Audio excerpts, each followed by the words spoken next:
How will define obesity, Correct. Childhood obesity. Correct. आता first म्हळ्यार तुमकां ओबेसिटी कितें म्हणटात ताज्या उपरांत आमी चायल्डहूड ओबेसिटी कितें म्हणटा. सादारण मनशाच्या हातून असो समज आसा की वजन वाडप म्हणजे ओबेसिटी, हो पयलो गैरसमज हांव काडपाक सोदता. आतां कितें आसा, वजन वाडप हो एकूच ओबेसिटीचें लक्षण न्हय. ओबेसिटी म्हणजे आंगांतली चरबी वाडप. डिफरन्स आसा. कित्याक एक मनीस जो लांब आसत ताजो वेट नॅचरली चड आसतलो. बरोबर. So it is dependent on height. Correct. Not only height, पूण समज एक जाचो हायट समज चड आसा पूण ताका मसल चड आसा म्हणूच वेट चड आसा जाल्यारूय ताजे जशे आमचे बॉडी बिल्डर आसतले करेक्ट. ते ओबीज ना पूण बरोबर. वेट चड आसा तांचो, Correct. तांकां आमी ओबीज म्हणुया, लठ्ठ म्हणुया ना. तशेंच भुरग्यां मदीं आसतात. So obesity is always defined. Obesity weight हायटी प्रमाणे ताजो वेट कितलो आसा हो एक मुद्दो जाला. हे इजी डेफिनेशन. पूण सेकंड डेफिनेशन जे मोर इम्पॉर्टंट इज आंगांत चरबी कितली आसा.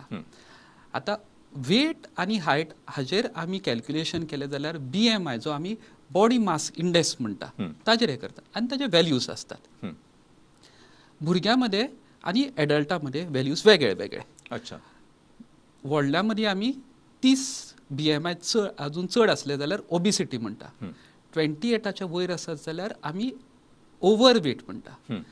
Obesity is dangerous. It's a medical condition. बरोबर. ओव्हरवेट तूं पावता लागीं थंयसर, you are coming close to the volcano. आनी ओबेसिटी म्हणजे वॉल्केनो फुटलो तुमचो. बरोबर.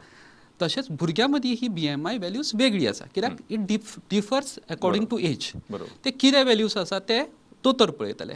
पूण हे कॅल्क्युलेशन करप इम्पॉर्टंट. BMI किंवा हायटी प्रमाणे वेट कॅल्क्युलेट करप. आतां हो जालो सिंपल कॅल्क्युलेशन. पूण जो एक्झॅक्ट कॅल्क्युलेशन आसा तो आमी फॅट मेजर करपाचें तें डिफिकल्ट आसता. ताचो इजी वे आउट तुमचे वेस्ट सर्कम्फरन्स म्हणजे कमरेचो घेरो. तो ताजी व्हॅल्यूज आसतात. तो अमक्यासून चड आसत जाल्यार आमी ताका ओबेसिटी म्हणटात. हे भुरग्यां मदीं वेगळे आसता. सो दोन आनी मागीर स्पेशलायज्ड टेस्ट आसता ताज्या बद्दल उलोवचें न्हय कित्याक ते सहजाग करिनाय कोण. सो मेनली आमी BMI बॉडी मास इंडेक्स हाजेर हे करता आनी दुसरें म्हणजे वेस्ट सर्कम्फरन्स हाजेर आमी भुरगो लठ्ठ आसा म्हणजे ओबीज आसा किंवा ओव्हरवेट आसा. ओबीज आसलो म्हणजे डेंजर. ओव्हरवेट आसप म्हटल्यार तो लागीं पावला. He is not normal but he is totally not abnormal. Correct. So जेन्ना भुरगो ओव्हरवेट जाता तेन्नाच आमी उपाय स्टार्ट करूंक जाय.